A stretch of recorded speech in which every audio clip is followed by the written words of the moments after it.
అండి.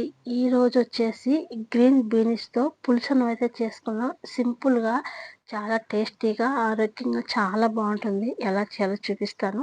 ముందుగా అయితే మనకెన్ని బీన్స్ కావాలో అన్ని బీన్స్ ఉడకబెట్టి పక్కన పెట్టుకోవాలి. ఆ తర్వాత 4, 5 వెల్లుల్లిపాయలు, చిన్నది అల్లం ముక్క, మన కారం తగ్గ పచ్చిమిరపకాయలు, కొంచెం కొత్తిమీరేసి పేస్ట్ లాగా కొట్టుకొని పక్కన పెట్టుకొని, ఇప్పుడు ఒక బానట్లు పెట్టుకొని దాంట్లో సరిపోయినంత ఆయిల్ వేసుకొని పోపు గింజలన్నీ కూడా శనగపప్పు, ఉద్దిపప్పు, జీలకర్ర, ఆవాలు అలాగే చెనక్కాయ పప్పులు కూడా వేసేసుకొని మంచిగా గోల్డెన్ కలర్ వచ్చేంత వరకు ఫ్రై చేసుకొని కరివేపాకు అలాగే ఒట్టిమిరపకాయలు కూడా వేసుకొని ఈ పేస్ట్ అయితే మనం మిక్సీలో కొట్టి పెట్టుకున్నామో అది కూడా వేసుకొని పచ్చి వాసన పోయేంత వరకు వేయించుకొని ఉప్పు, పసుపు వేసి ఇంగువ కూడా కొంచెం వేసుకొని మనం ఏదైతే బీన్స్ ఉన్నాయో ఆ బీన్స్ కూడా వేసేసుకొని అవి కూడా మంచిగా వేగిన తర్వాత లాస్ట్‌లో మనకి పులుపు తగ్గ నిమ్మకాయ కూడా పిండుకొని ఇప్పుడు ఏదైతే రైస్ ఉందో వేడి రైస్ అయినా వేసుకోవచ్చు.